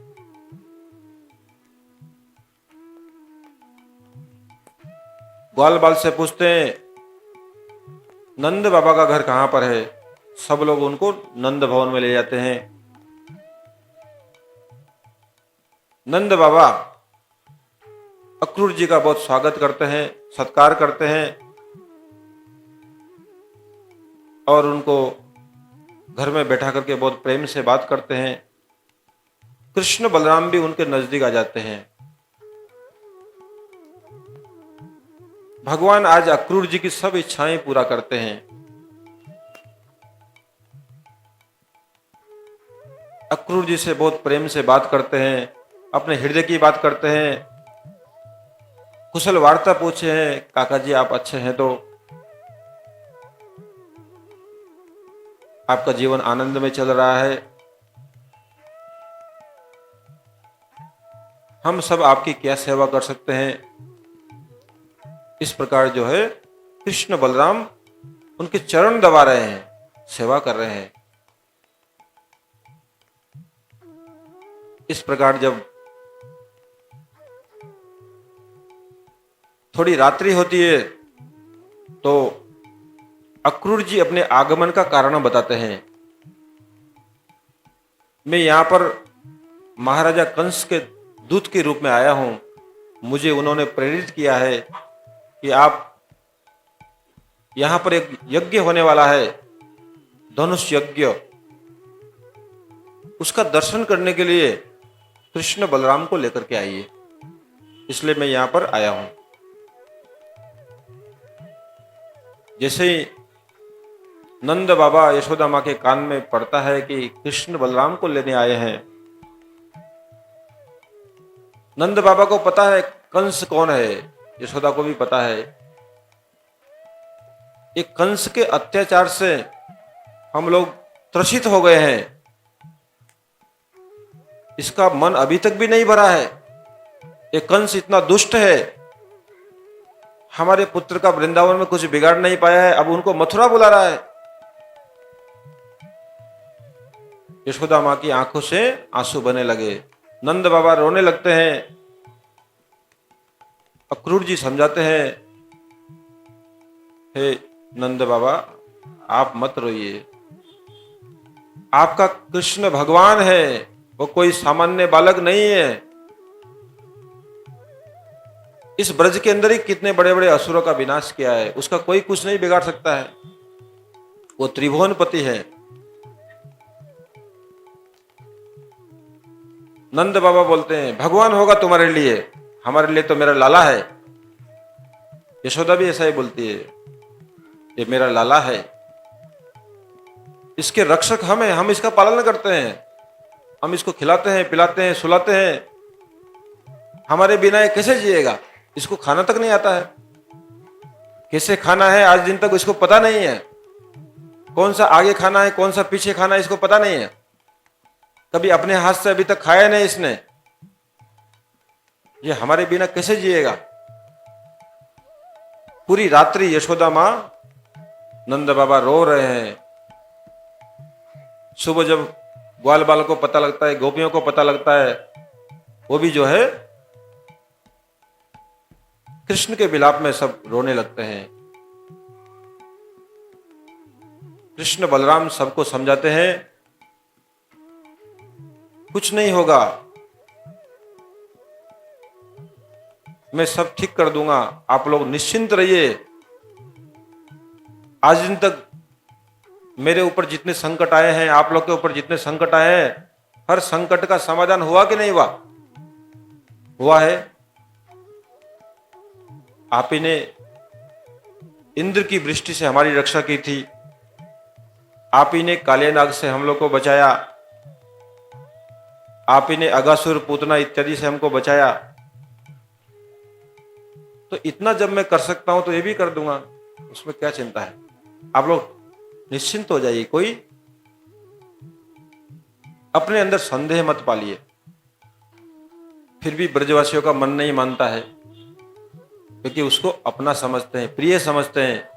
प्रिय के जीवन में कोई संकट आता है तो वो उनका अपना संकट होता है। इस प्रकार जो है कृष्ण बलराम सुबह रथ पर आरूढ़ होते हैं, अक्रूर जी चलाना शुरू करते हैं रास्ते में सब गोपियां और राधा रानी आ जाती है, लेट जाती है रास्ते में। हे कृष्ण, तुम जाना हो तो जाओ, किंतु हमारी लाशों के ऊपर से गुजरना पड़ेगा, हमारा वध करना पड़ेगा, तब हम आपको छोड़ेगी। यदि आप हमारा वध करके नहीं जाएंगे तो हम जीते जी मर जाएंगी, हम आपके बिना जी नहीं पाएंगी। कृष्ण गोपियों को, राधा रानी को सांत्वना देते हैं, तत्व ज्ञान देते हैं। राधे, मैं कभी तुम्हारे हृदय से क्या दूर गया हूं? मैं तो हर क्षण हल पल तुम्हारे साथ ही रहता हूं। जब तुम सुमिरन करती हो मैं तुम्हारे साथ में ही रहता हूं, मैं तुम लोगों से दूर नहीं हूं। जब भी प्रेम से तुम मुझे पुकारोगे मैं तुरंत हाजिर हो जाऊंगा, मैं कभी दूर नहीं हूं। मुझे अभी विश्व का कल्याण भी करना है, धर्म की रक्षा भी करनी है। जिस कार्य के लिए मैं आया हूं, हे राधे, उसको करने में तुम मेरी सहायता करो।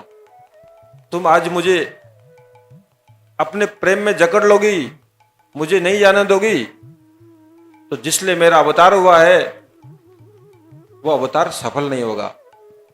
यदा यदा हि धर्मस्य ग्लानिर्भवति भारत अभ्युत्थानमधर्मस्य तदात्मानं सृजाम्यहम् परित्राणाय साधूनां विनाशाय च दुष्कृतां धर्म संस्थापनार्थाय संभवामि युगे युगे। ये कंस इतना अत्याचार कर रहा है, जरासंध अत्याचार कर रहा है, बड़े बड़े दुष्ट राजा पूरे पृथ्वी में जो है अधर्म फैला के रखे हैं।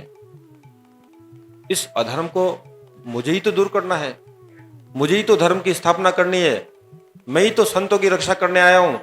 इस दुष्ट कंस ने सब ब्राह्मणों को मरवा दिया है, सब संत महात्माओं का वध करवा दिया है, सब पूजा पाठ बंद कर दिया है, कहीं भी हरि नाम संकीर्तन नहीं होता है, भी कहीं भी भजन कीर्तन नहीं होता है, सब बंद करा दिया इसने। ऐसे कंस का अत्याचार ये माता पृथ्वी कितना दिन तक सहन करेगी? ये विश्ववासी कितना दिन तक सहन करेंगे? इन सबका कल्याण करने के लिए मेरा अवतार हुआ है। मैं वृंदावन छोड़ के तो एक क्षण के लिए भी नहीं जाता हूं, अभी भी नहीं जा रहा हूं। वृंदावनम परित्यज्य पादम एकम न अधिगच्छति। हे राधे, मैं हमेशा वृंदावन में ही रहता हूं, वृंदावन के बाहर कभी नहीं जाता हूं। ये वृंदावन के बाहर में जो जा रहा है वो मथुराधीश कृष्ण है, मैं तो आप लोगों के साथ में ही हूं। जिस कृष्ण का जन्म मथुरा में हुआ वो जा रहा है, मुझसे निकल के जा रहे हैं। अभी देख लो तुम, मैं तुम्हारे पास में हूं। उनके सामने उन भगवान को जाते हुए दिखा दिया। एक भगवान यहां पर है गोपियों के साथ में, वो भगवान जा रहे हैं, गोपियां देख रही है, राधा रानी देख रही है। अब गोपियों को विश्वास हो गया कि हमारे कृष्ण हमारे ही साथ में है, नहीं जा रहे। एक साथ में दो कृष्ण का जन्म हुआ था जन्माष्टमी के दिन। एक कृष्ण का जन्म यशोदा मां से हुआ था, एक का देवकी से। यशोदा मां ने एक कन्या एक पुत्र का जन्म दिया और देवकी ने एक पुत्र का जन्म दिया था। यहां पर जिन कृष्ण का जन्म हुआ वो वृंदावन वाले कृष्ण है, नंद नंदन कृष्ण है, जो राधा रानी के जीवन है, प्राण है, गोपियों के प्राण है, यशोदा मां, नंद बाबा, ब्रजवासियों के प्राण है। उन कृष्ण का यहां जन्म हुआ है। ये चैतन्य महाप्रभु के जो शिष्य हैं, सनातन गोस्वामी, रूप गोस्वामी, ये रहस्य इन्होंने उद्घाटित किया है, उन्होंने बताया है। ये वेद गोपनीय रहस्य है। वसुदेव जी जब वासुदेव कृष्ण को लेके आते हैं, वो वृंदावन वाले कृष्ण के साथ में मिल जाते हैं, दोनों एक हो जाते हैं, दोनों आपस में बातचीत कर लेते हैं, दोनों कृष्ण। जब मुझे मथुरा जाना होगा तो मैं वापस चला जाऊंगा, आप यहीं पर आ जाना, किंतु अभी हम दोनों को मिल के रहना पड़ेगा। एक हो जाते हैं। तो अक्रूर जी के साथ में जो कृष्ण गए हैं वो मथुराधीश कृष्ण है, वही वहां से फिर द्वारिका में जाते हैं। किंतु वृंदावन वाले कृष्ण कभी वृंदावन छोड़ के नहीं जाते हैं। किंतु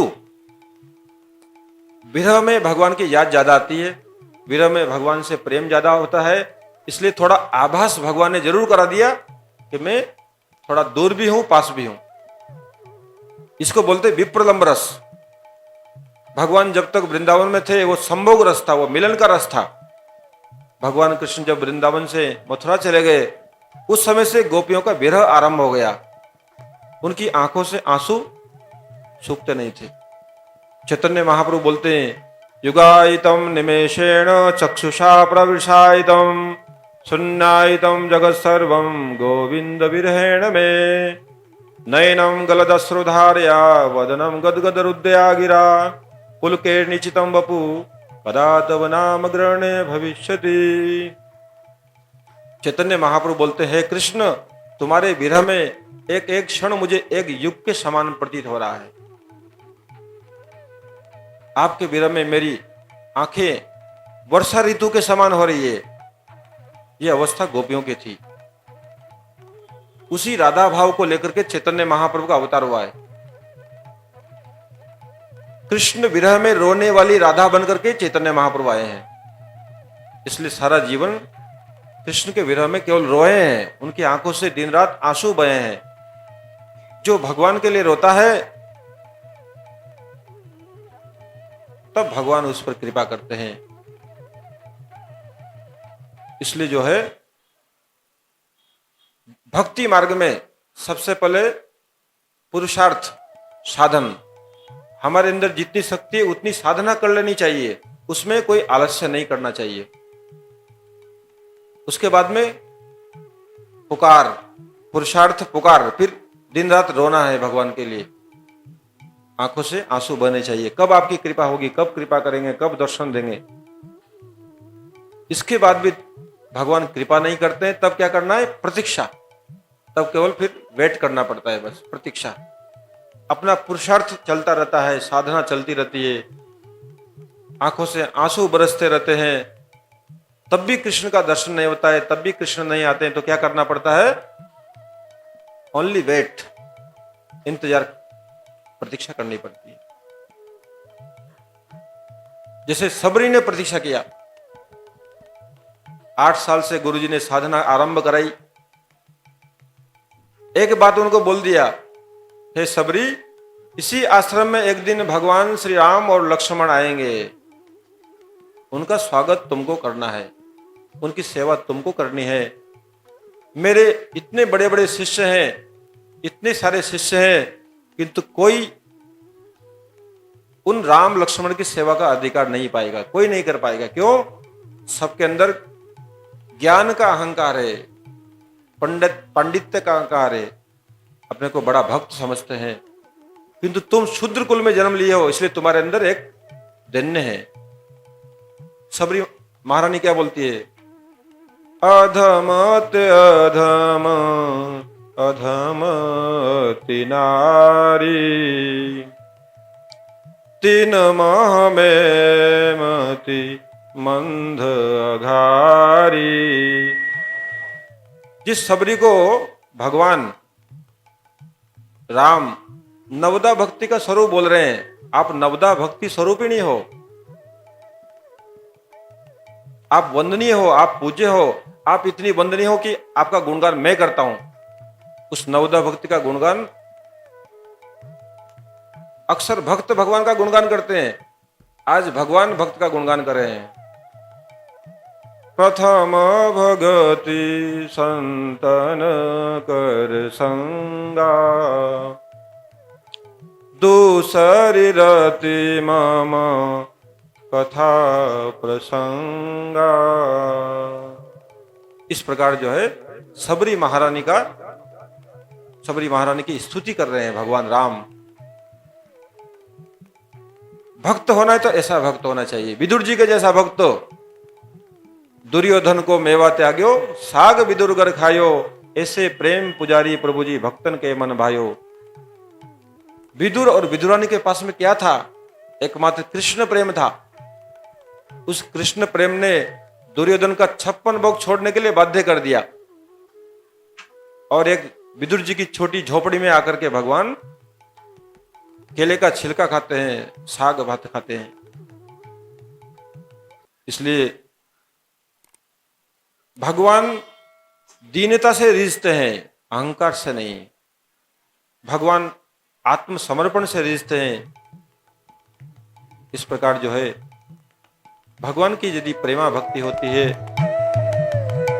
तो भगवान अवश्य स्वीकार करते हैं। आज समय हो गया है, हम लोग यहीं पर कथा का विराम करते हैं।